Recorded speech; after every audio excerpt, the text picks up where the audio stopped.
everyone, there's this breaking news that is just happening now. Sowore, Nnamdi Kanu's lawyer, Aloy, Ejimakor, 12 others released from Kuje prison. Yes, you just saw that video that you saw earlier. It's him being released, they being released, and then you see them, they're triumphant and they're singing and they're going on. And you sit down and you think, oh Lord, have mercy. What is all this drama about? Why were the police doing what they were doing if this is what is supposed to be the outcome? The court had granted them bail, and these were bills that were not difficult to have fulfilled. And they were about to fulfill those bills when the Nigerian police, in its usual anyhowness, decided that it was going to take the laws into its hands and just go after this particular go after them, arrest, Sowore, beat him up, take him in. There is one particular person whose name was mentioned who did this whole thing, and I do hope that, he gets arrested, or okay, he's a policeman, so they might not be arresting him now, but he gets sued and then something is done about it. If the Nigerian police was the kind of police that really are law abiding, that they would have done, that particular policeman right now would have already been facing some disciplinary action, because it's bringing the reputation of the police down. So what am I saying? The Nigerian police, do they haven't have any reputation?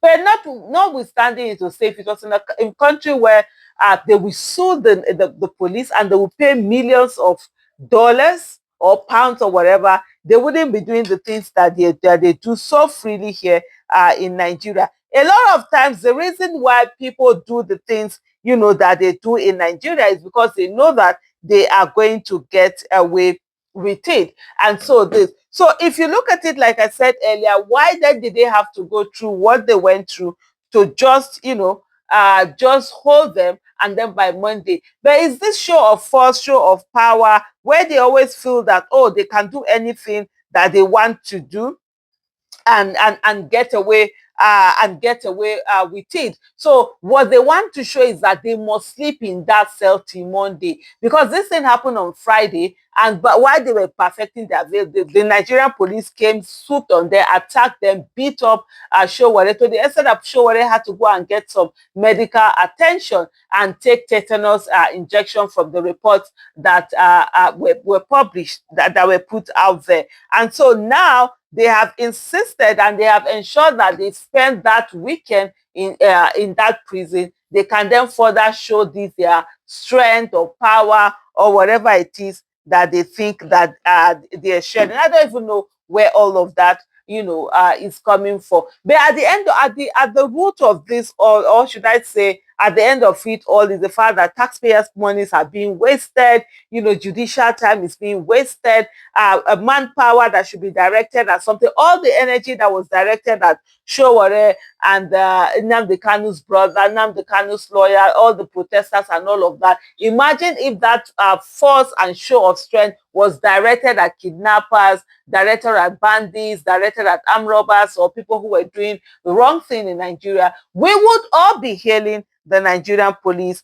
and saying that they've done well. But alas, that's not the case. This is the breaking news that Sahara reporters have it here, that Sowore, Nnamdi Kanu's lawyer, Aloy, Ejimakor, 12 others protesters released from Kuje prison. He said the protesters were arraigned before Magistrate Abubakar Umar Said on Friday on charges bordering on unlawful assembly and disturbance of public peace. Human rights activist and former presidential candidate Omoyele Sowore has been released from the Kuje prison after meeting the bail conditions granted by a magistrate court sitting in Kuje, Abuja. Sowore, alongside Nnamdi Kanu's special counsel, Aloy Ejimakor, Kanu's younger brother, Prince Emmanuel Kanu, and 11 other protesters were arrested by the operatives of the Nigeria Police Force over Free Nnamdi Kanu now protest held in the Federal Capital Territory, Abuja, last week.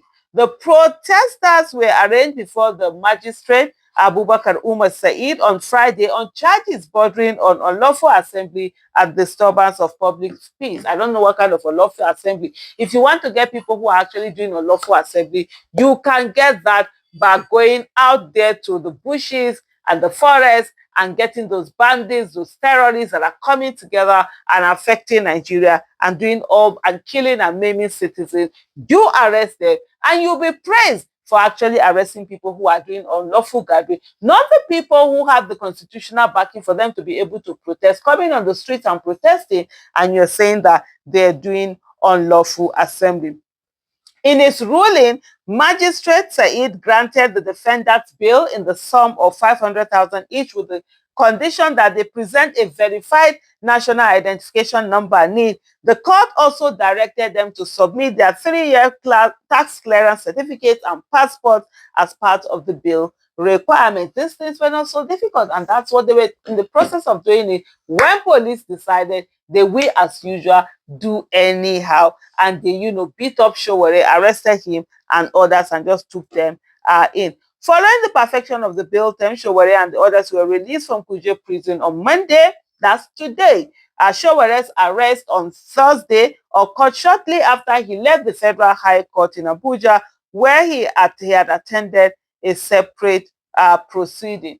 Earlier, Sahara reporters reported an awaiting trial inmate identified simply as Dung Bulu Spam died overnight at the Kuje Correctional Center of an undisclosed ailment.